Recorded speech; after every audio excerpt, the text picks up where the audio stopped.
Hello everyone, Kyo here, and today's video is somewhat different. This is basically a video where I solve my very first complex Sudoku. This one is called Colorado 8 by Florian Wortmann, and it was featured on the Cracking the Cryptic channel, and was solved by Simon Anthony. Now I will put all the relevant information and links below. You can check out the description. If you want to play or solve this Sudoku, please go through the link to their channel, and there you can find a link to the software where you can solve it yourself. Now, I did make a GIF or GIF of this, so it will be going very fast. I will just try to explain some of the thought process, how I've been solving this. It took me a bit above 3 hours to solve this on my very own. I did actually do a lot of breaks in between, so around 1 hour of breaks, so basically around 2 hours of solving time. Simon did way better than I did. But okay, so let me just, well, I'll put the description of the rules below, but okay, my mouse is there. So basically, cells connected by an X need to sum to 10. Cells that are connected by V must sum to 5. This clue here says that the sum of the first X cells need to be 37, and that cell is the closest, so basically this cell. So if this cell is a 2, these 2 cells need to sum to 37. If this here was a 4, these 4 cells need to add to 37. Again, I will just be describing what my thought process was, because this will be going very fast, and at some points it will be basically nothing because it's the break I was taking. So let me comment on what was happening. So the first thing was V's can only have cells values between 1 and 4. So basically low digits, and then we have the high digits that are from 6 to 9. And 5s, I will count them to the high digits, but 5s are special, so you can see how fast this will go now. And basically here, okay, let's pause real quick. So as you can see, I started pencil marking. Yeah, this whole thing will be full of pencil marking. Again, Simon did almost no pencil marking, but I'm still proud of me solving this. So basically, the colors, green and red are the same. This only denotes where a 5 can potentially be, where green means there is a guaranteed 5 in that box. For example, here in this box, because a 5 can never go on an X or a V. This was my first thought. Also, for example, here you'll see I will remove this red, because in this row, the 5 must be somewhere here. So this cannot be a 5. This cannot be a 5 because the same thing here. And this is again post commentary, so if you want you can rewind a bit, because I will be commenting after things are happening. So filling out cells. Oh, also real quick, yellow means one of them is low, one of them is high, just because you cannot make 10, you know, you need a low cell and a high cell to make a 10. So this is just me counting. Usually you need 4 low cells, 4 high cells, and 1 5 in each row, column, and box. So that's why I colored them. I will not be coloring that much. So yeah. Now I also colored these boxes down here, because I didn't in the beginning. You'll see I'll remove this, I'll remove that eventually. Now, real quick here, why I decided this needs to be only 6 or 7, because if this is 9, it means all of these need to sum to 37, and it can't. In Sudoku, it always sums to, like, each column, row, and box is 45, because that's a triangular number, I think it's called, from 1 plus 2 plus 3 until 9. So this cannot be a 9. If this cell was an 8, then all these 8 cells need to sum to 37, which means this cell here needs to be 8, so it's 45. But if you have an 8 here and an 8 here, that's not allowed, so it cannot be an 8. 6 and 7 or 7 and 6 is allowed. 5 is not possible, because 5 plus 6 plus 7 plus 8 plus 9 is, I think, 35. And we need 37. So only 6 and 7 is valid here. And as you can see, this was a big cell. This was 6, 7, 8, and 9 on the top. But this cannot be a 9, again, because there is no way this can be a 9, because this is outside. So if this is 7, these two cells need to sum to 8. So 9 is already too much, and 8 is also too much. So I removed 8 and 9 from here. Because if this is a 7, this needs to be a 1. If this is a 7, and so on. But yeah, that's why I removed these here. And you'll see I'll be always putting 4 numbers in most of the cells. Oh yeah, so here, why I removed the 4? Also very important, because if this is a 7, these are 5, 6, and 7 here. It cannot be, because if this is a 7, this must be a 1. If this is a 6, this must be a 2. If this is a 5, this must be a 3. Again, if this is a 7. So a 4 here is never valid, because if this is a 4, this must be a 4. So you have 2 4s, which is not allowed. If this was a 6 here, then these 3 cells need to be 8. So if this is a 4 already, and this is 5, 6, or 7, we're already above 8. So that's why I removed the 4 from here. This is a bit important for later for me. Now, I don't know, I think it's here where I did a very long break. Yeah, as you can see, nothing is happening. I cannot fast forward it, unfortunately. But anytime. Okay, so here I started removing, see, for example, this 5, because I know of the 5 must be here, so this cannot be a 5, these cannot be a 5. I removed the yellow ones for now. Because the counting did not help me much.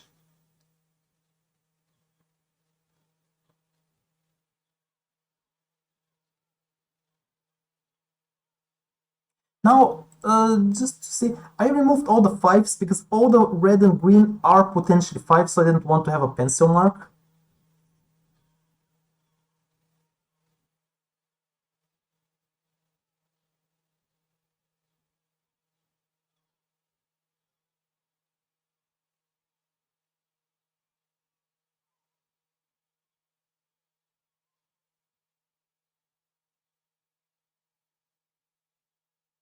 I'll probably put a note that this is just to be skipped. So just something here. So when counting, I saw that here in this row, it has to have 1 low number and 2 high numbers, or 1 high, 1 low, and 1 5. And I thought, let's put the low number here, because as you see, all the red, or basically all the 5s, always go with a high number pair. So I said, well, this must be the low number, but I couldn't prove it, and I don't want to just guess, so I deleted this. But I was thinking, yeah, you cannot put low here or low here, so let's put it here. But that's why I removed it, because again, I couldn't prove that this must be a low number.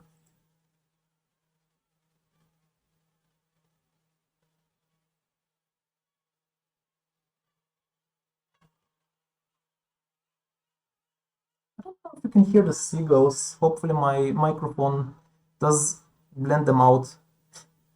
Oh, something, okay. So now I've started thinking, well, okay, the puzzle is called Colorado 8, maybe color, and it makes sense. So, okay, the colors that I picked, sorry, they're not that good. In the software, they were a bit different, but when turning it into GIF or GIF, it did change them. For example, this wasn't really black, this was dark green, but I'll call it black here, because that's how it looks.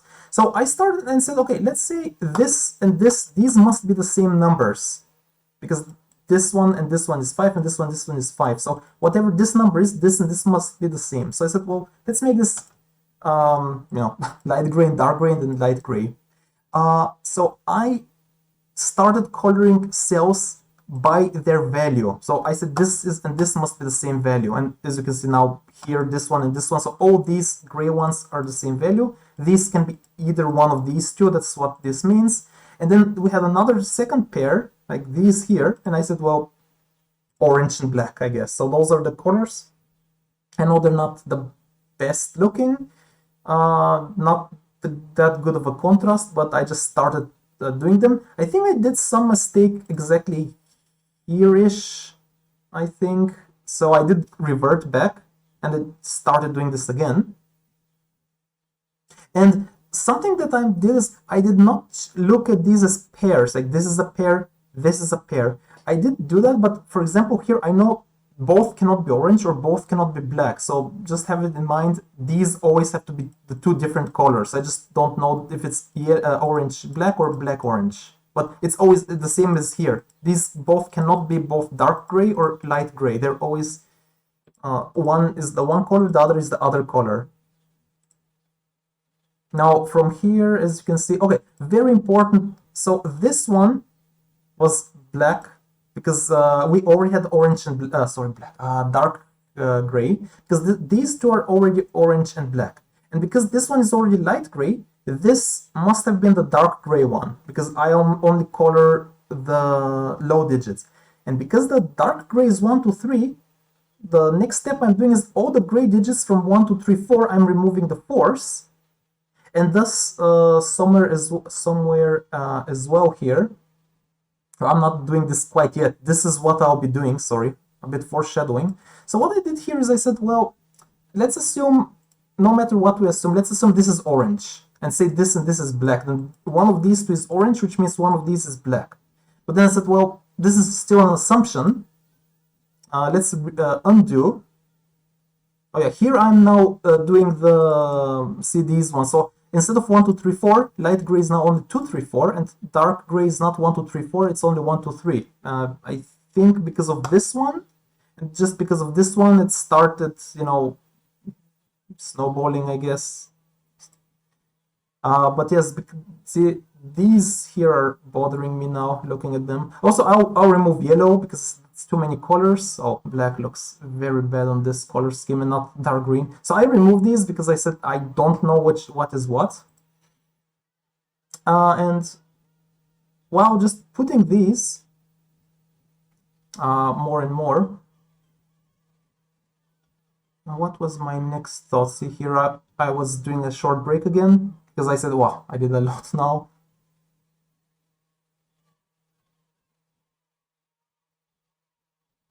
So as you can see, I'm still looking at some cells to fill in.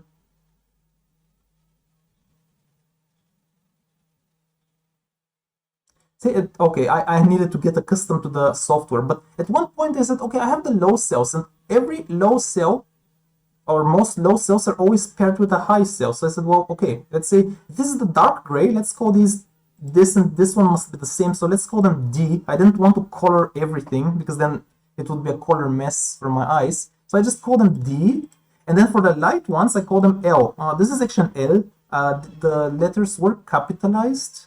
I don't know why in the GIF, they're actually small letters, but they were capitalized. So this is L for light, D for dark. And I just said, well, orange is A. I don't know, I didn't make it O. And black is just B. So now I also have the high cells are just A, B, D, and L, and the low ones are colored. So eventually, see, for D, I saw that, okay, D is not 4, 6, 7, 8, 9, so all the D's, just remove the 6, and the same for all else, remove the 9. Okay, sometimes I do write 5, although all the red ones can be potentially 5. This basically means this cell can only be either a 5 or B. It cannot be anything else. That's why I write this 5 here to know that this is one of these two. Or here, for example, this is either a 5 or a D. This is either a 5 or an A. Nothing else. Or this one, this is either a A or B, for, you know, in my logic, because I know that A or B is connected to orange or black. I don't know which one. So that's basically the notation that I used.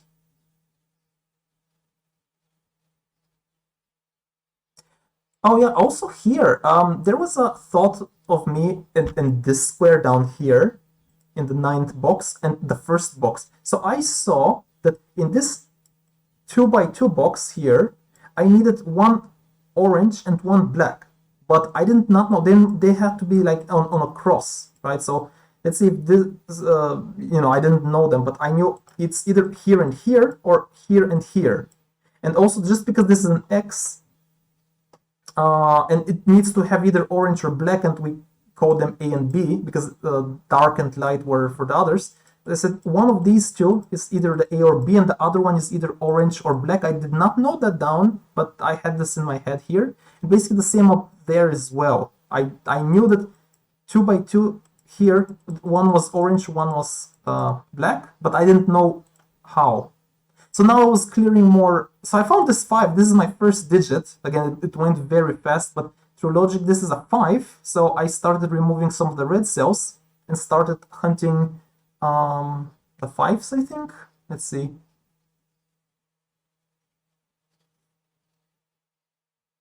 Oh, okay, so I started doing something and I said, oh, okay, it didn't work. I said, okay, let's just go this square here, the orange one, and this one, the black one, because currently our orange and black at the same time, which we cannot have Schrödinger cells. But I said, well, let's do this orange and this black, but it didn't snowball that much. I didn't have that much to do. And I said, oh, okay, I have to this sequence here and then these sequences here, but then I don't know how to connect them. So I reverted. And then I started doing it again through down here, as you can see, and I found the more 5s.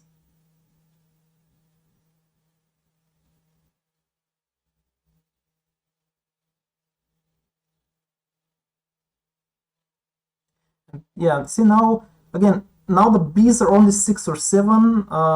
Again, this is a lot of stuff going on, and because I didn't want to have a 3-hour video and I just made it a 5-minute GIF, whatever it's called. So you probably can find out where I found this is 6 or 7 if you go go a bit of frames back, and you can see maybe where I started. But I started shortening all the letters. Like for example, see only my A is very big and the L, but the D and B are already short because, oh yeah, this B, I found out this is a B here, and because this is the first one, 6 and 7, I started truncating, and all the B's are 6 and 7 because I said, well, this must be the B through logic.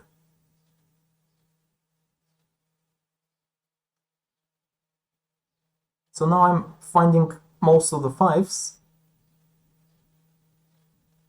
And now because of this down sequence, I found out, okay, this is the A, and because this is A, and we already have here A is connected to the orange because these are my first cells. So if this is A, then this must be orange. And now I have this A, which means this must be then orange.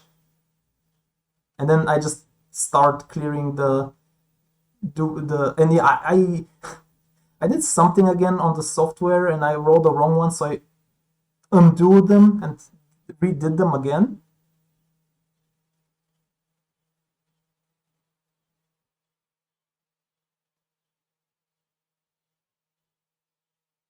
And now I'm just finishing up. Basically, now A is even smaller from somewhere, probably from here, I don't know. Yeah, just clearing them. And I think this is now the end point that I had. Like I couldn't solve more, and this clue here came into action. So I think, yeah, here I think I did it wrong. I think I calculated it wrong and I did it wrong, and then I saw, oh, something's wrong. Let me see, I think I did 6 and 7. Let's just see. I was taking the break here, I think, because I was already tired. Yeah, see, I'm just doing the break here, and then when I came, I tried this, and okay, let's pause this. This is not the solution, because if this is a 7, you can count. This is not really correct, because this is 5 and 1, that's 6, or if you check, that's 16, 25, sorry, 29, 37, but because this is 7, I have to count this one as well, right? So this is 39, and we only have 6 outside, so this is wrong. Like, if this was a 6, like 6 and 7, like if 6 was down here and 7 was up here, this would have been correct. And I just, so I rewinded a bit, and then I corrected that, like 6 and then 7, and look, I'm doing this like that, and I'm doing that now. I'm just double clicking the colors and just filling them out, because every cell was the one, and this is now the solution. This is the correct Sudoku. And sorry, yeah, you can rewind back real quick. But that was the solution. Again, took me 3 hours. I do want to say once again, amazing puzzle by Florian Wortmann, and thank you very much to Cracking the Cryptic, and especially Simon Anthony for solving this in way faster time and actually explaining very well. I won't spoil anything. Please go check out that video, how you should correctly solve it. I mean, I don't know if there's a correct or incorrect solution because I did solve it. It's just mine was way longer, but I think it involves looking at these as pairs. Like this is one pair, this is basically the same, this and this is the same pair, but because this is one of the pairs, this one needs to be another pair. So as far as I remember, Simon did pair these, not the cells themselves, but the whole connections. So which makes way more sense, but again, I'm not an expert. I'm very happy I was able to do this. Thank you very much for watching. Hope you enjoyed. I don't know if my usual viewers on Twitch actually enjoy stuff like that, but who knows. Anywho, hope you guys have a pleasant day and see you at my next video. Bye bye.